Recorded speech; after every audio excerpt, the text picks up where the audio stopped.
वरती कृपा केल्याशिवाय राहणार नाही. वंदु गजानन रे बाप्पा, वंदु गजानन रे, वंदु गजानन रे बाप्पा, वंदु गजानन रे, बाप्पा वंदु गजानन रे. त्या गणेशाला वंदन.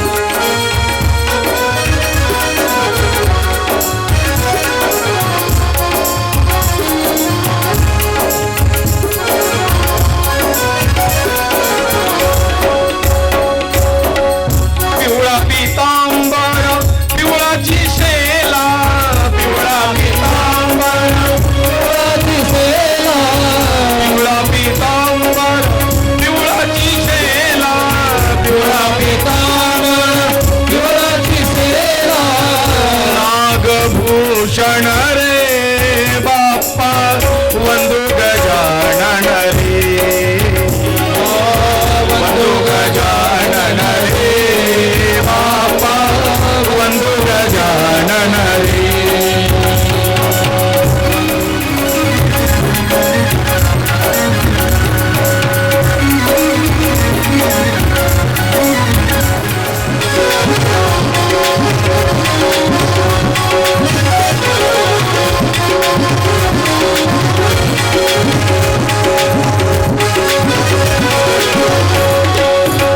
किरीट कुंडले मोतियाचे हार, किरीट कुंडले मोतियाचे हार, किरीट कुंडले मोतियाचे हार, किरीट कुंडले मोतियाचे हार.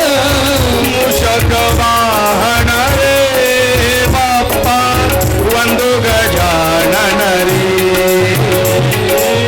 वंदु गजानन रे बाप्पा, वंदु गजानन रे.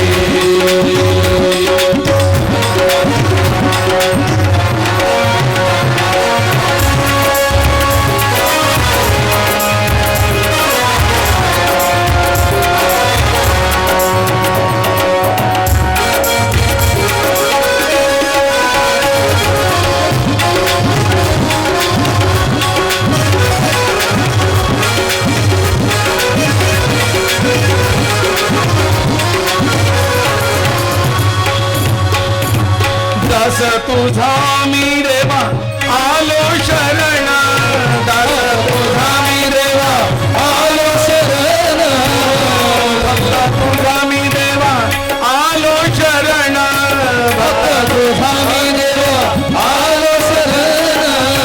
स्वरूप सुंदर रे बाप्पा, वंदु गजानन रे, वंदु गजानन रे बाप्पा, वंदु गजानन रे.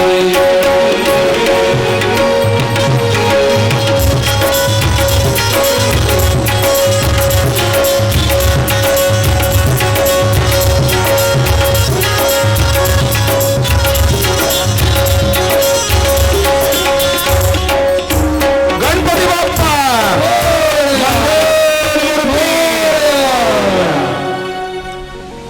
आपलं लक्ष जातं गणपती बाप्पाच्या मुख कमलाकडे, गणपती बाप्पाच्या चेहऱ्याकडे. काय तो देवादिदेव महादेवाचा पुत्र आणि त्याला ते हत्तीचं तोंड, पशुचं मस्तक आणि नरदेह. देवादिदेव महादेव आहेत, मग त्यांना दुसरा सुंदर असा चेहरा मिळाला नाही का? या गज मुखावरती काहीतरी रहस्य आहे. मग काय बरं अर्थ या हत्तीच्या चेहऱ्याचा? गज म्हणजे हत्ती आणि सगळ्या पशूंमध्ये बलवान प्राणी म्हणजे कोण आहे? हत्ती आहे. भले जंगलाचा राजा तो सिंह असेल, पण सिंह सुद्धा हत्तीला भीतो.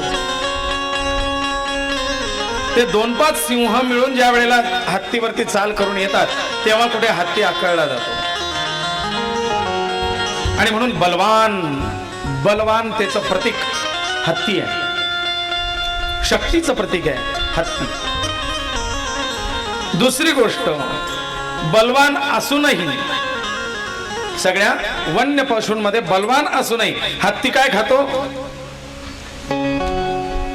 नाही ना, हत्ती झाडपाला गवत खाणार आहे.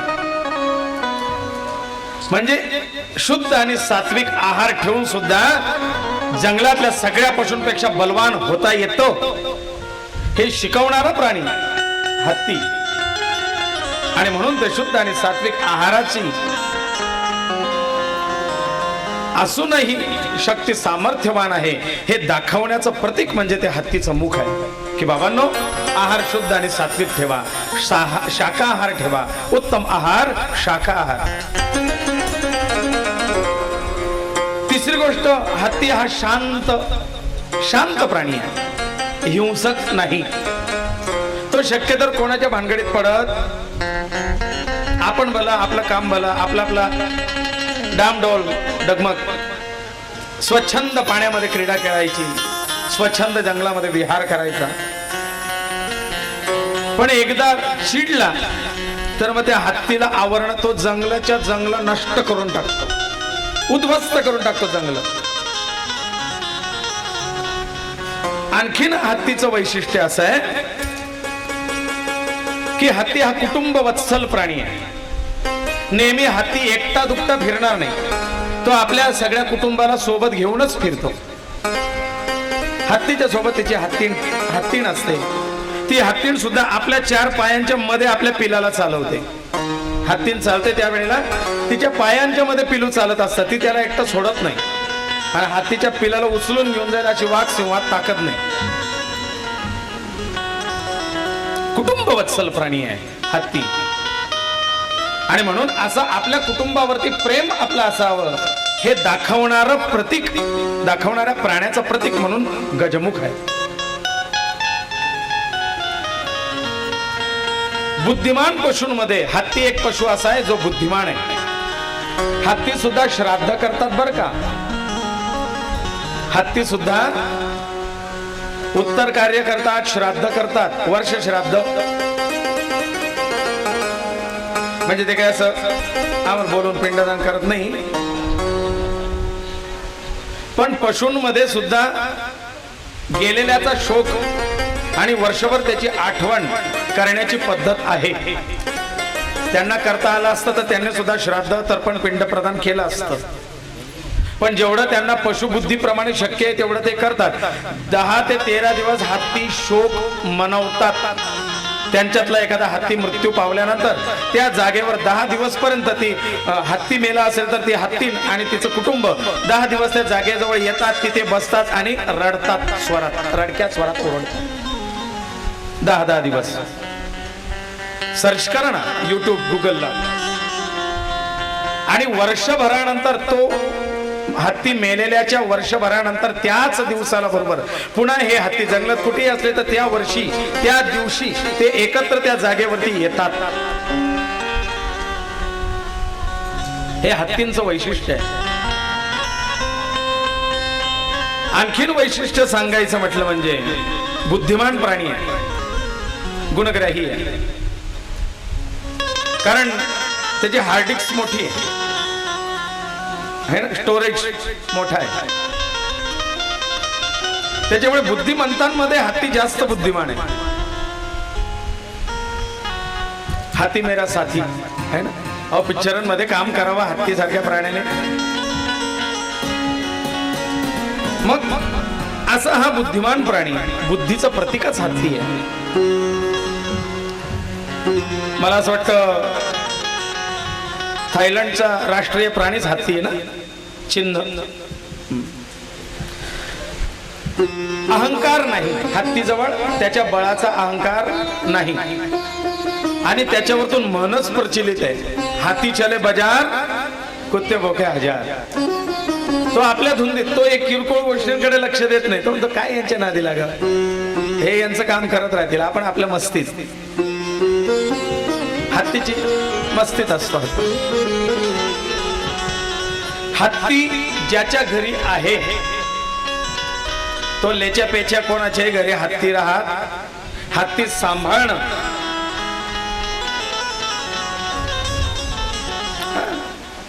तेवढं ऐश्वर्य तेवढी धमक लागते हत्ती पाळायला. आणि म्हणून छत्रपती शिवरायांच्या जयकारामध्ये सुद्धा गजपती अश्वपती आहे ना. तो गजपती म्हणजे काय तर असे काही हत्ती छत्रपती शिवरायांच्या सैन्य छावणीत होते. अशा हत्तींचा पालन करताही हा राजा होता. आणि हत्ती पाळणं साधं काम नाही. हत्ती हे ऐश्वर्याचं प्रतीक आहे. म्हणून आता छोटे छोटे हत्ती पितळाचे देवाऱ्यात ठेवायची पद्धत आली. ठेव ना जिवंत हत्ती हा ना खरं ऐश्वर्य देईल. कारण हत्ती हा गजलक्ष्मीचं प्रतीक आहे. बघा लक्ष्मीच्या फोटोच्या मागे हत्ती आहे. हस्तिनाद प्रबोधिनी श्री सुक्त वाचा. श्री सुक्तम लक्ष्मी मातेचं स्तोत्र आहे. त्याच्यामध्ये श्री म्हणजे लक्ष्मी देवीचं स्तवन करताना त्याच्यामध्ये म्हटलंय हस्तिनाद प्रबोधिनी. हत्तीच्या आवाजाने प्रसन्न होणारी ती. मग जिथे हत्तीच्या किंचाळ्या ऐकू येतात तिथे लक्ष्मी प्रसन्न लक्ष्मीचा वावर असतो. त्याच्याकरता हत्ती असावा. मग जिथे हत्ती आहे तिथे ऐश्वर्य आहेच. कारण ऐश्वर्य असल्याशिवाय तो हत्ती ठेवणार नाही. ऐश्वर्याचं प्रतीक म्हणजे हत्ती आहे. आणि मी मागे सांगितलं होतं कदाचित लक्षात नसेल तर सांगतो. हत्ती हे लक्ष्मीचं प्रतीक आहे. आणि लक्ष्मीचं प्रतीक हत्ती का वाहन घुबड आहे लक्ष्मीचं है ना. म्हणजे एकटं स्कूटी घेऊन फिरायचं असेल गावातल्या गावात तर घुबड आहे. नवऱ्याच्या सोबत जायचं असेल तर गरुड आहे. आणि स्वतंत्र विशेष कार्याला जायचं असेल इम्प्रेसिव्ह तर मग हत्ती आहे लक्ष्मीचं वाहन आहे ना. पतीच्या सोबत जायचं असेल तर गरुडावर. आपण आपलं कशाला पेट्रोल जाळायचं चाल. आणि स्वतंत्र एकटं जायचं असेल स्कूटीवर गावातल्या गावात फिरायचं. किरकोळ गाव असेल तर मग उल्लू. कोणी उल्लू पकडायचा तो थोड्याशा पैशा हो हो हो काय आले पैसे है ना. लक्ष्मी उल्लू बनवते. थोडीशी पैसे संपत्ती दिली की तो तुला वावरी का नाही का इथून घरी का नाही का तुला वेडा करून टाकते ना. ती संपत्ती समजा उल्लूवर बसून आलेली आहे घुबडावर. पण घुबडावरती बसून आलेली संपत्ती ही फार काळ टिकत नाही. कारण घुबड केव्हा निघतं बाहेर आणि मग ती रात्री घुबड निघतं. म्हणजे याचा अर्थ रात्रीची कमवलेली ब्लॅकची लक्ष्मी ही घुबडावर बसून येते. ब्लॅक ती दिवसा ढवळ्या तुम्हाला बाहेर काढता येत नाही. व्हाईट मनी तो नसतो. तो लपवून ठपवून ठेवावा लागतो. तुला खाता माहितला टाक भाऊ तुनावर लिहिले भाऊ प्रॉपर्टी. ती ब्लॅक ती दिवसा ढवळ्या अशी स्पष्ट दाखवता येत नाही. म्हणून ती रात्रीच्याच छुप्या अंधारात केले जाणारे व्यवहार केले जाणारे अर्जित केलेली संपत्ती म्हणजे ती घुबडावर बसलेली लक्ष्मी. पण जी दिवसा ढवळ्या हो माझ्या मालकीची आहे माझ्या कष्टाची आहे ती लक्ष्मी डोलत डालत त्या हत्तीवरती बसून येते. आणि हत्ती लपवता येतो का. घुबड तरी रात्री लपून बसतं पण हत्ती लपवता येत. आणि तशी ही लक्ष्मी ही संपत्ती लपवता येत नाही. जी स्वकष्टार्जित असते ती हत्तीवर बसून येते. आणि ती लक्ष्मी प्रसन्न होणं म्हणजे हस्तिनाद प्रबोधिनी. तशी लक्ष्मी मला प्राप्त व्हावी म्हणून हत्तीचं प्रतीक आहे. म्हणून तुमच्या घरात तुमच्या दाराशी दार चढताना समोर गणपती बाप्पा असेल तर इथे हत्तीची आणि हत्तीच्या मागे त्या लक्ष्मीची कृपा राहणारच आहे. म्हणून बघा ना तुम्ही दिवाळीला जी लक्ष्मी पूजन करतात त्या लक्ष्मीच्या सोबत सरस्वती आणि गणपती असतो आहे ना. नुसत्या लक्ष्मीची पूजा नसते तिथे गणपती बाप्पाचंही चित्र असतं का. ती आलेली हत्तीवर बसून आलेली लक्ष्मी सांभाळायला गणपती पण पाहिजे ना.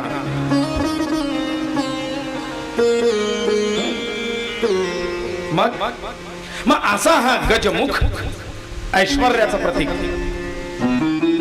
सात्विकतेचं मोठेपणाचं पण प्रतीक म्हणजे हत्ती आहे. आणि म्हणून हत्तीने आपलं गणपती बाप्पाने हत्तीचं मुख धारण केलेलं आहे. मानवाच्या मेंदूचं वजन 1 किलो 400 ग्रॅम असतं. ऐका मनुष्याच्या मेंदूचं वजन किती आहे 1 किलो 400 ग्रॅम. आणि हत्तीच्या मेंदूचं वजन किती आहे 4 ते 5 किलो. 4 ते 5 किलोचा मेंदू हत्तीच्या मस्तकात असतो आणि माणसाचा मेंदू 1 किलो 400 ग्रॅम. म्हणजे केवढं मोठा स्टोरेज हत्तीचा आहे. कार्यक्षमता वाढवली पाहिजे बुद्धीची, याचं प्रतीक म्हणून हत्तीचं मस्तक आहे. आणि एक गोष्ट आणखीन सांगतो, थोडस चिंतनातून आलेला विषय आहे नव्हे. आहे. एकाने सहज एकाला मी प्रश्न विचारला आषाढी एकादशीच्या दिवशी. म्हटलं बाबा, पांडुरंग म्हणजे कोण? विष्णू, कृष्ण. विष्णूंनी गंध कसा लावलाय? उभा. विष्णूंची भक्त गंध कसा लावतात? आहे ना, हे बघा, त्या छोट्या छोट्या कन्यांनी पण कसा गंध लावलाय? उभा. विष्णू गंध ऊर्ध्व पुंड्र आहे ना. दिवसभर नामस्मरण कोणाचं चालतं? विठ्ठल विठ्ठल विठ्ठल विठ्ठल. पण त्या विठ्ठलाने गंध कसा लावलाय? गुगल मॅप है ना. पांडुरंग परमात्म्याने असा का नाही गंध लावला? तुम्हीच कधी प्रश्न विचारला नाही आणि आपल्याला कधी प्रश्न मनात येतच नाही की पांडुरंग परमात्म्याचा गंध असा, वैष्णव आहे ना, वैष्णवाने उभा गंध लावावा. मग यांना असा सिम्बॉल का सापडला? म्हणजे तो सिम्बॉल गुगलने पांडुरंगाचा चोरलाय अर्थात, पण असा सिम्बॉलिक वेगळा आगळा वेगळा गंध पांडुरंगाचा का? पुढच्या कथेत उत्तर द्याल. हा ड्रॉप करतो इथे.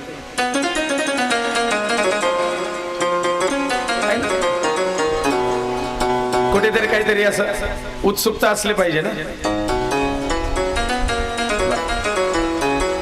दुसरं प्रतीक आहे शूर्पकर्ण. कान, सुपासारखे कान. काल ऐकलं आपण. मग ते सुपासारखे कान का?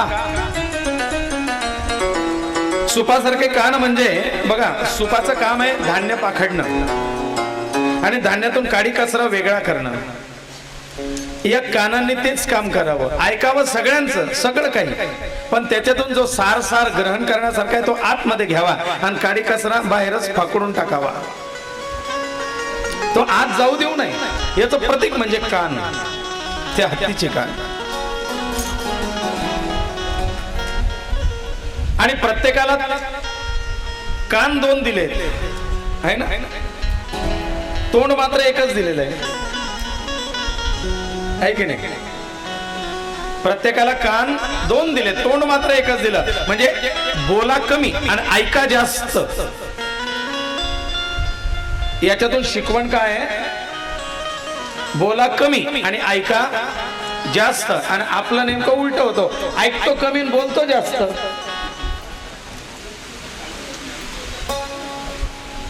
गणपती बाप्पा तेच सांगतात की आपल्याला हे जे दिले 2 ते जास्त ऐकण्याकरता, पण त्यातल्या त्यात मी जास्त ऐकावं याकरता मी कान मोठे घेतलेले आहेत. जास्तीत जास्त ऐकून घ्यायचं आहे, संग्रह करायचा आहे. आणि हत्तीच्या कानांची आणि नाकाची क्षमता तीक्ष्ण आहे बरं फार. सांगतो रेंज त्याची. हलविसे कर्ण युगुले. आपण मंगलाचरणात घेतो. ते थोणे जोका वारा उसळे, त्याचे निवाते विघ्न दूर पळे. विघ्नांतक म्हणते तुझं. त्या गणपतीच्या कानाच्या वाऱ्याने सुद्धा विघ्न दूर होतात. साधू ऐसा जानिये, जैसा शुभ शुभ सुप शुभाय. सुपासारखा साधू असावा. काय? सार सार रही रहे, थोथा देई उडाय. साधूने सार ग्रहण करावा, बाकीचं सोडून द्यावं. असं हे शूर्पकर्ण कान. बरं, गणपती बाप्पाचा चेहरा एवढा मोठा हत्तीचा, आणि हत्तीचे डोळे अशा असतात का बटाटा एवढा? डोळे बाकी बारीक आहेत. हत्तीच्या चेहऱ्याच्या मानाने डोळे, गणपती बाप्पाचे सुद्धा डोळे चिमुकले. या डोळ्यांचं वैशिष्ट्य आहे. एखादी गोष्ट जर आता बाहेर मागच्याचा चेहरा दिसत नाही, मी काय करायला सर डोळा बारीक करून पाहिजे है ना. आपल्याला एखादी गोष्ट व्यवस्थित पाहिजे असेल तर आपण डोळा बारीक काश मोठे डोळे करून पाहतो, चांगलं चित्र दिसेल आहे ना. चित्र चांगलं दिसावं करता डोळे मोठे नाही बारीक करावे लागतात. तसं प्रत्येक गोष्टीकडे सूक्ष्मतेने पाहिलं गेलं पाहिजे, बारीक नजरेने. म्हणून गणपती बाप्पाचे डोळे बारीक आहेत. बारकावेने पहा, प्रत्येक गोष्टीतले बारकावे पहा, हे सांगणारे गणपतीचे डोळे आहेत. म्हणून नेत्र बारीक आहेत. शुद्ध दृष्टीचं प्रतीक आहे. प्रत्येकाचा दृष्टिकोन शुद्ध आणि चांगला पाहिजे ते शिकवण्याचं प्रतीक म्हणजे बारीक डोळे. तिसरी गोष्ट गणपती बाप्पाची सोंड आहे ना. सोंड कशी आहे?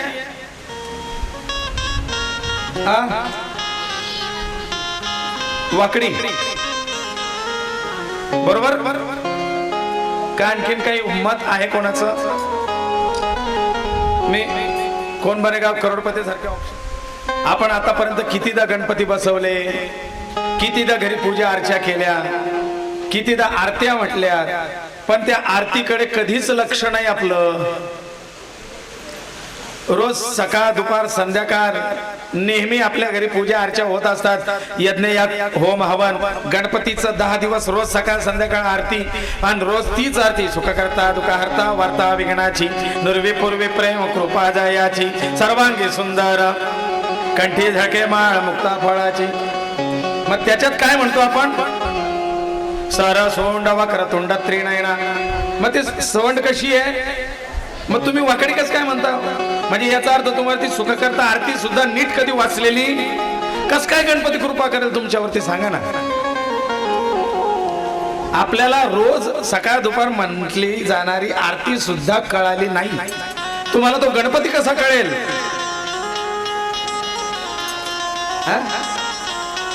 सरळ सुंड आणि वक्रतुंड. तुंड म्हणजे तोंड, ते तोंड वक्र केलेलं आहे आणि सोंड सरळ आहे गणपती बाप्पाची. मग ते असं का? ही सोंड म्हणजे काय? सोंड म्हणजे हत्तीचं नाक असतं, हत्तीचं नाक. आणि हत्तीच्या नाकाची अवघ्राण क्षमता, कॅपॅसिटी जबरदस्त आहे.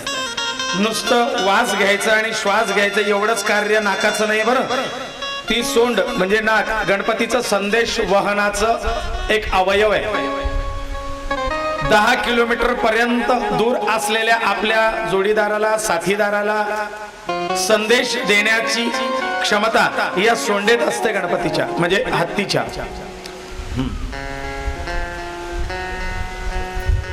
तीक्ष्ण अवघ्राण वास घेण्याची क्षमता सुद्धा तीक्ष्ण आहे सोंडेत. मारा करण्याचं, ते मारण्याचं शस्त्र सुद्धा सोंड आहे. गणपती बाप्पाचं मारण्याचं शस्त्र सुद्धा सोंड आहे. एकच अवयव कार्य किती करतं बघा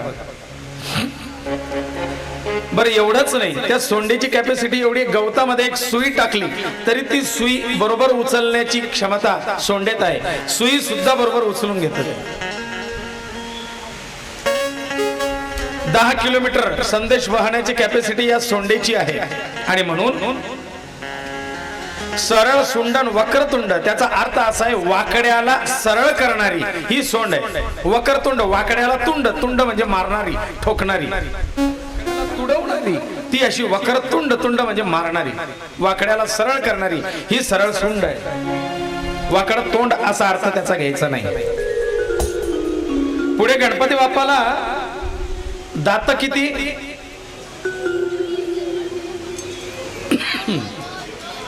2 ना. एकच दात.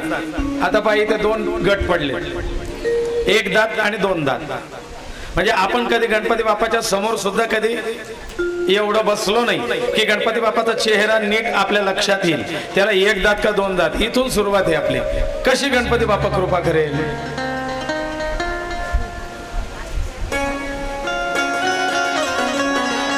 तिथे पाहत आहे का? तो फोटो मी लावलेला नाही आणि त्याच्यामुळे त्या टीव्हीवर जसं चॅनल होतं सिरियल मध्ये खाली येतं ना, संबंधित घटनेशी तो पत्रकार असेल, संपादक असेल किंवा हे असेल, हे कुठल्याही प्रकारे रिलेटेड नाही. जर कोणाशी योगायोगाने याचा काही संबंध येत असेल तर त्याला आम्ही जबाबदार नाही. तो फोटो टाकणारा, सिलेक्ट करणारा व्यक्ती त्याला जबाबदार. ते चुकीचं आहे.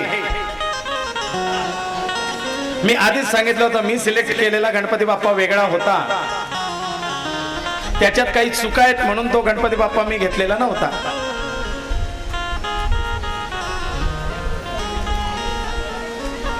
दात किती? हे बघा, आता एक दंताय, दोन दंताय. गणपती बाप्पाला दात 1.5. एक दंत त्याला असं म्हटलं कारण दात पूर्ण अखंड असेल म्हणून त्याला एकदंत म्हटलं. तो अखंड दात पण तुटलेला आहे म्हणून त्याला काही दात म्हटलेलं नाही. पण तो दात तुटला आहे गणपतीचा. तो एक दात होता. आधी गणपती बाप्पा द्विदंत होते, पण एक दात तुटलेला आहे आणि तो आता 1.5 दाताचा गणपती आहे. डाव्या बाजू, हा तेही महत्वाचं आहे, उजवा का डावा? डाव्या बाजूचा दात खंडित झालेला आहे देवाचा. उजव्या बाजूचा दात अखंड आहे आणि डाव्या बाजूचा दात खंडित झालेला आहे आणि तो दात गणपती बाप्पाच्या हातात आहे. म्हणून गणपती बाप्पाचे चित्र, गणपती बाप्पाची मूर्ती निवडताना काळजीपूर्वक निवडत जा. घरी उपासनेला सुद्धा त्याने बनवलेला कसा आहे, परशाच्या रूपातला ना आरचेच्या रूपात. मागे आला होता ना साईराट गणपती, एका मंडळाने साईराट गणपती स्थापन केला, तिथे परशाच्या रूपातला गणपती. मग एक दंत हा जो म्हटलेला आहे तो एक अखंड दंत आहे, पण दुसरा अर्धा दात आहे. एक दंत याचा अर्थ असा होतो की एक छत्री. दंत हा व्यावहारिक शब्द आहे, पण दंत याचा अर्थ खरा संस्कृत मध्ये सत्ता. एक सत्ता ज्याची आहे असा तो गणेश. एक छत्री सत्ता असा तो गणेश, एक दंत. दुसरं, हत्तीचे दात बहुमूल्यवान असतात. हत्तीचे दात मौल्यवान रत्नांमध्ये हस्तिदंताची गणना केली जाते. हस्तिदंत फार महाग मिळतात. हस्तिदंताचे पूर्वी अलंकार वापरले जायचे आणि अजूनही ज्याच्याकडे हस्तिदंताचे अलंकार आहेत त्याला विशिष्ट श्रीमंतीचं प्रतीक म्हटलं जातं. जसे मोती प्युअर, हे कल्चर मोती नाही, प्युअर मोती. नाही तर आता तर साड्यांना कुंदन पण मोत्याचे लावलेले असतात, प्लास्टिकचे. प्युअर हस्तिदंत. मग असा हत्तीच्या संपूर्ण अवयवात हे एक वैशिष्ट्य आहे. हत्तीच्या सगळ्या अवयवांत म्हणजे पूर्ण शरीरामध्ये जेवढे हाड आहेत सगळे हाड ठिसूळ असतात. हत्ती दिसतो मोठा पण हत्तीचे हाड ठिसूळ आहेत. सगळ्यात मजबूत अवयव असेल तर फक्त दात. आणि म्हणून पूर्वी हस्तिदंतापासून शस्त्र बनवलं जायचं. जर भागवत पाहिलं तर भगवान गोपाल कृष्ण आणि बलराम दादा यांनी आपल्या खांद्यावरती हस्तिदंत, हत्तीचे दात घेतलेले असुरांना, कंस सेनेला मारण्याकरता. हस्तिदंत शस्त्र म्हणून त्याचा उपयोग केला जायचा. एक कथेच्या याच्यानुसार पत्रकारितेचं म्हणजे पत्रकार बंधूंचं प्रतीक म्हणजे हस्तीचा तो तुटलेला दात आहे. कारण महर्षी वेद व्यासांना ते पुराण लिहायला मदत केली तेव्हा त्यांची कांडी संपून गेली होती का काय, पण गणपती बाप्पांनी आपल्याला तो तुटलेला दात त्याची लेखणी करून ग्रंथ लिहिलाय पुराण. म्हणजे त्या दाताचा लेखणी म्हणून उपयोग केलेला आहे गणपती बाप्पा. म्हणून ती विद्येची देवता लेखणी. तिसरी गोष्ट, वैदांतिक सिद्धांताच्या नुसार पाहिलं तर पाखंड मत खंडित केल्याचं प्रतीक म्हणजे गणपती बाप्पाचा खंडित दात. कारण सिद्धांत दोन आहेत, एक अद्वैत सिद्धांत आणि एक द्वैत सिद्धांत. वेदांतानुसार अद्वैत आणि द्वैत सिद्धांत याचे वाद होते पूर्वी.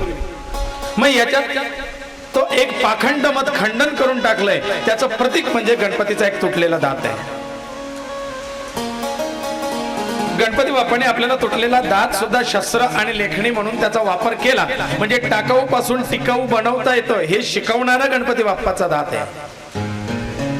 गणेशाने ते शिकवलंय, प्रत्येक गोष्ट टाकाऊ नसते, तिचा कुठेतरी सदुपयोग करता येतो. म्हणून पिण्याच्या बाटल्या इकडे तिकडे फेकत जाऊ नका. पाणी पिण्याच्या हो. ही मंडळी खुश झाली, घरी घेऊन यावं का काय बा असं म्हणून. तुम्ही पाणी पितात, त्या बिस्लेरीच्या बाटल्या इकडे तिकडे पडलेल्या असतात, भोजनगृहामध्ये इकडे तिकडे पडलेल्या असतात. स्वच्छतेला महत्व आहे. स्वच्छतेचं एक पाऊल आपणापासून सुरुवात करावी. डस्टबिन ठेवलेलं आहे, त्याच्यात ती बाटली टाकून द्यावी, फार काय. मग या ठिकाणी गणपती बाप्पा त्या टाकाऊ पासून टिकाऊ हे सुद्धा शिकवतात. गणपती बाप्पांच्या हातामध्ये काय शस्त्र आहे? तो काय शस्त्र आहेत? अंकुश आणि परशु. अंकुश आणि परशु. भगवंताच्या हातातला अंकुश म्हणजे चुकीच्या गोष्टीवरती नियंत्रण मिळवण्याचं प्रतीक आहे. आपल्या इंद्रियांवरती नियंत्रण मिळवण्याचं प्रतीक म्हणजे अंकुश आहे. निग्रह म्हणजे अंकुश आहे. हा अंकुश हत्तीला आवर घालण्याकरता माहुताच्या हातात असतो बरं का, आहे ना. अंकुश ऐकलेलं आहे का तुम्ही? एक लोखंडाचं ते शस्त्र असतं आणि ते माहुताच्या हातात असतं. त्याचा मारा ते गंडस्थळावरती करतात हत्तीच्या, आणि त्याच्याने हत्ती आवळला जातो. जसं बैलाला नाल ती मोरखी घातली जाते, नाल नथ टोचली जाते, आहे ना, नाथ टोचते, तसं हत्तीला आवळण्याकरता अंकुश आहे, अंकुशाचं मार. पण तोच हत्ती म्हणजे हत्तीचं मुख असणारा गणपती त्यानेच हातात अंकुश घेतलेला आहे. म्हणजे स्वतःला स्वतः आवरता आलं पाहिजे याचं प्रतीक स्वतः हातात अंकुश घेतलेला आहे. स्वतःचा अंकुश स्वतःच पाहिजे, दुसऱ्याने आवरावून मग मी समजाव नाही. आपलं नियंत्रण आपल्या जवळ पाहिजे. परशु. परशु हे अभेद्य शस्त्र आहे. परशु हे कसं प्राप्त झालं, कुठे प्राप्त झालं, कोणी दिलंय याबद्दल सुद्धा आपल्याला ऐकायचं आहे. पाश दृष्टांना आकारण्याकरता, अंकुश वाईट शक्तीवरती विचारांवरती नियंत्रण मिळवण्याकरता, परशु पाखंड मत खंडन करण्याकरता, दृष्टांचा संहार करण्याकरता. कारण परशुनेच दुष्ट अशा क्षत्रियांचा, अशा उन्मत्त राजांचा नाश परशुरामांनी केला होता. गणपती बाप्पाच्या एका हातात आहे मोदक. मोद म्हणजे आनंद, आणि असा आनंद देणारा तो मोदक गणपती बाप्पाच्या एका हातात आहे. आणि एका हातात आहे कमल.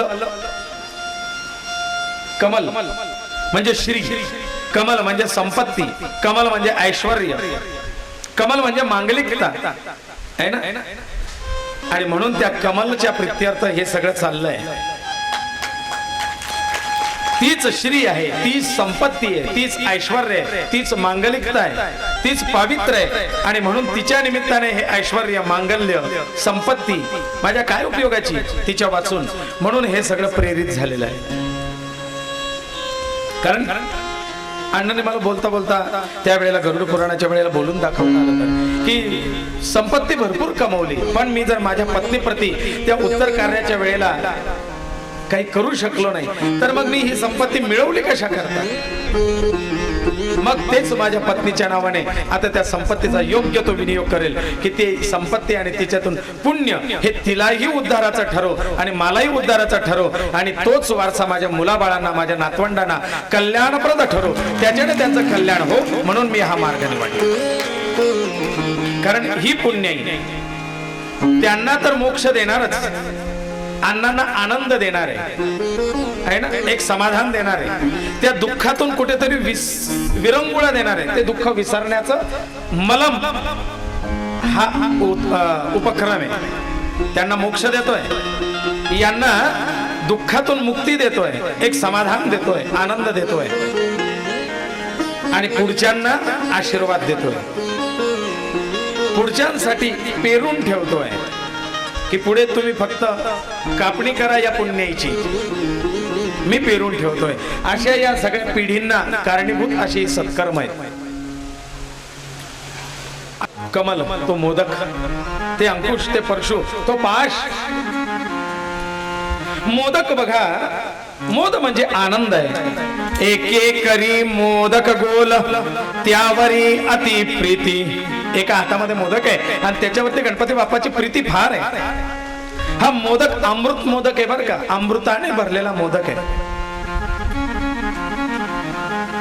ब्रह्म रसाचा भरलेला मोदक आहे. एकदा पार्वती मातेने अमृत भरून मोदक केले होते, अमृत भरून मोदक केले होते, त्याच्यात ब्रह्मरस एकत्र केला आणि असा हा ब्रह्मरसाचा मोदक कोणाला द्यावा असा प्रश्न पडला. आणि हा मोदक ज्याला मिळेल त्याला 64 कला, 14 विद्या, ब्रह्मज्ञान आदी सगळ्यांची प्राप्ती होणार होती, सर्व विद्या अवगत होणार असा हा मोदक होता. पार्वती मातेने बनवून आणला आणि सांगितलं, अहो हा मोदक कोणाला द्यायचा. अर्थात कार्तिक आणि गणपती दोघांची चढाओढ झाली. आई मला, आई मला, आई मला दे. महादेवांना विचारलं, अहो काय करू. दोघांमध्ये स्पर्धा तर असली पाहिजे, जिंकण्याची जिद्द असली पाहिजे, मुलांना प्रोत्साहन दिलं गेलं पाहिजे. मग असं करूया, आपण एक शर्यत ठेवू. जो या भूतलावरच्या सगळ्या तीर्थांचं स्नान करून येईल, जो शुद्ध आणि पवित्र होऊन येईल सगळ्या तीर्थांच्या तीर्थ स्नानाने, त्याला मी हा मोदक देईन. कारण शुद्धी शिवाय ज्ञान नाही. निघाले कार्तिक महाराज आपल्या मोरावरती बसून आणि तीर्थयात्रेला, सगळ्या तीर्थांचं, अयोध्या, मथुरा, माया, काशी, कांची, अवंतिका सगळ्यांचं स्नान करता करता कार्तिक निघतायत. गणपती बाप्पा आपल्या त्याचा स्पीड कमी म्हणले. लुना ती स्पोर्ट बाईक ही लुना, काय करावं. गणपती बाप्पाने म्हणले जाऊ दे. आई बाबा बसलेले आहेत, आई बाबा बसलेले आहेत आणि महादेव पार्वतींना समोर बसवलं, नमस्कार केला. म्हणले, आई आजपर्यंत मी साधू संतांच्या मुखातून ऐकलेलं आहे की माय बाप केवळ काशी, त्याने न जावी तीर्थाशी. जर आई आणि वडील हे जर काशी, गया, प्रयाग तीर्थस्थान असतील तर तीर्थ स्नानाची, तीर्थयात्रेची मला काय गरज. आईचे 2 पाय, वडिलांचे 2 पाय म्हणजे 4 धाम आहेत. तर मला या भूतलावरच्या बाकीच्या तीर्थयात्रेची काय आवश्यकता. आई, माझ्यासाठी माझे आई वडील हेच तीर्थ आहेत, माझ्यासाठी माझे आई वडील हेच सगळ्या देवता आहेत. मी 33 कोटी देवता समजून आणि या भूतलावरच्या समस्त तीर्थ क्षेत्र समजून मी तुम्हाला प्रदक्षिणा करतोय. जर शास्त्र खोटं असेल तर मला फळ नकोय. आणि गणपती बाप्पा या भूतलावरती सगळ्या समस्त तीर्थांना आपल्या आईवडिलांनाच प्रदक्षिणा करताय. 1, 2, 3 प्रदक्षिणा केल्यात आणि सांगतायत, माता जर शास्त्र वचन खोटं असेल तर मला या तुमच्या प्रदक्षिणेने तीर्थयात्रेचं फळ मिळणार नाही. पण शास्त्रावरती निष्ठा असेल आणि हे जर तुम्हाला मान्य असेल की आपले आई वडील हे सगळे तीर्थ असतात तर मला तीर्थ स्नानाचं तीर्थयात्रेचं फळ मिळावं. पटकन पाणी घेतलं, आपल्या वडिलांचे आणि आपल्या आईचे चरण प्रक्षालन केलेत, ते चरणाचं चरणोदक घेतलं आणि आपल्या अंगावरती शिंपडून घेतलं. आई तीर्थ प्यायलो, तीर्थाने स्नान केलं आणि समस्त पृथ्वी प्रदक्षिणा सुद्धा केलं. सांग खरंय का खोटं आहे. म्हणले, गणेशा चतुर आहेस तू. खरंय, मी शास्त्रालाही खोटं म्हणू शकत नाही. आणि म्हणून या मोदकाचा अधिकारी तू आहेस बाळा, या मोदकाचा अधिकारी तू आहेस. आणि म्हणून पार्वती मातेने बनवलेला अमृतमय मोदक हा गणपती बाप्पाच्या हातावरती दिलाय आणि गणपती बाप्पा आवडीने तो मोदक चुटू चुटू खातोय. तिकडनं मोरावरती बसून कार्तिक येतात. आई, आई मी तीर्थयात्रा करून आलो, तीर्थ स्नान करून आलो, दे मला मोदक. आई म्हणते, बाळा खऱ्या अर्थाने तू पण तीर्थयात्रा परिपूर्ण केलीस, पण हार्डवर्क अँड स्मार्ट वर्क. हा डिफरन्स, हा भेद हा तुमच्यात पाहायला मिळाला. तू सांगितल्याप्रमाणे आज्ञेप्रमाणे कार्य परिपूर्ण केलं, पण तेच कार्य याने स्मार्ट वर्क म्हणून परिपूर्ण करून टाकलं. माझा नाईलाज आहे, मी शास्त्र आज्ञा उल्लंघन करू शकत नाही. म्हणून बाळा, मी गणेशाला तो मोदक दिलाय. कसं? अरे, आई वडिलांची प्रदक्षिणा करून तेच भूतलावरच्या सगळ्या तीर्थांच्या प्रदक्षिणेचं फळ त्याने प्राप्त केलंय आणि त्याने तो मोदक मिळवला. कार्तिकाला सुद्धा आनंद झाला, त्याने आपल्या लहान भावाची पाठ थोपटली. गणेशा, खरोखर बुद्धिमान आहेस. आणि म्हणून गणपती बाप्पाला मयुरावरती बसवलंय. तेव्हा गणपती बाप्पाला एक मयूर, मोर हे पण वाहन आहे बरं का गणपती बाप्पाचं. बघा इकडे प्रत्यक्ष दर्शन. जय जय जय मयूरेश्वरा, जय जय जय मयूरेश्वरा.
अतिशय सुंदर आणि रम्य वातावरणात हे देवस्थान आहे.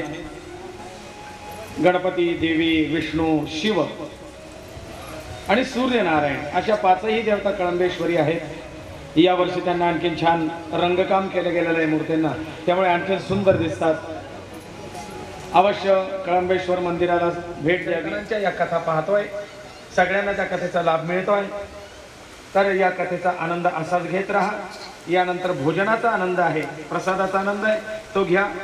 नेहमीप्रमाणेच काल जसं कोणी वाया जाऊ दिलं नाही तसं आजही खा मनभर, है ना, टाकू नका कणभर. होतं नाही की लोकांच्या सूचनेनुसार या म्हणजे आजच्या दिवशी पूर्ण वेळ देता आला कथेला, है ना, त्याच्यामुळे मलाही परिपूर्ण कथा तुम्हाला सांगता आली. पण तुम्ही स्वस्त बसून कथा कथेला सुरुवातीला मग उशीर होऊन जातो. जर तुम्ही नाही आला तर कोणाला कथा सांगावी हे म्हणजे काही सांगू, कथा ऐकता येईल आणि मलाही सांगता येईल, है ना.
पुष्पाणि च पुष्पाञ्जलिर्मया दत्तं गृहाण प्रणेश्वर असितगिरि संसात् खज्जलं सिन्धुपात्रे सुरसरोवरे शाखाये कले पत्रमुर्वी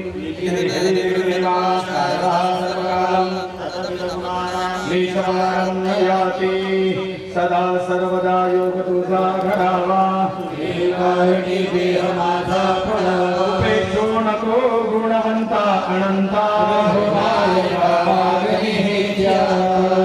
सनेला दृढता लवावे भूये वसंताक्षि सराहावे सत्कर्म योगे वैघालवावे सर्वामुखे मंगल बोलवावे तेथे तुझे सद्गुरु अलंकापुरे पुण्यभूमी पवित्रा तिथे सद्गुरु धर्माच्या करिता आमास जगते रामाने धाडियले ऐसे जाणून राम भक्ती करिता ऐश्वर्य हे लाभले आता धर्म सख्या तुझ्या पुढतिम्या नम्रत्वतेने असे इच्छा हो जसे मानसे करीत असे हा देह पिता माता बंधू तुझ बिना असे कोण मजला बहुमी अन्यायी परिसकल हे लाज तुझला न जाने मी काही जप तप पूजा साधन विधी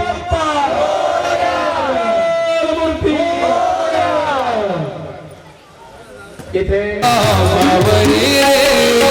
विघ्नहरा कृपा करा आम्हावरी आज मला भेट जाऊ शरण तुला रे जीवने उडके फिरू शरण में शरण तुला रे आज मला भेट जाऊ शरण तुला रे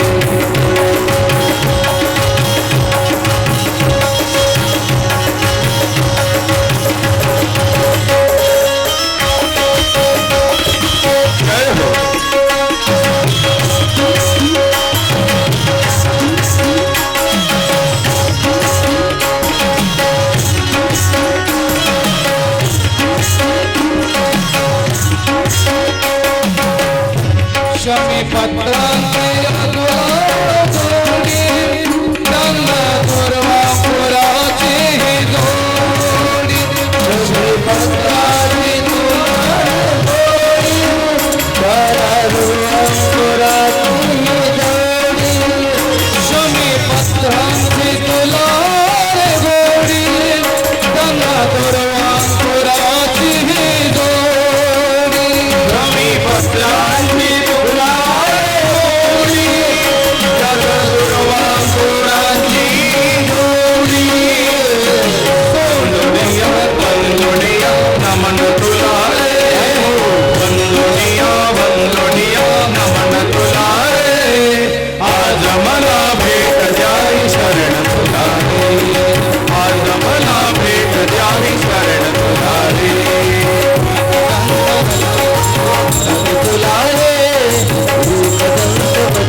आज मला भेट झाली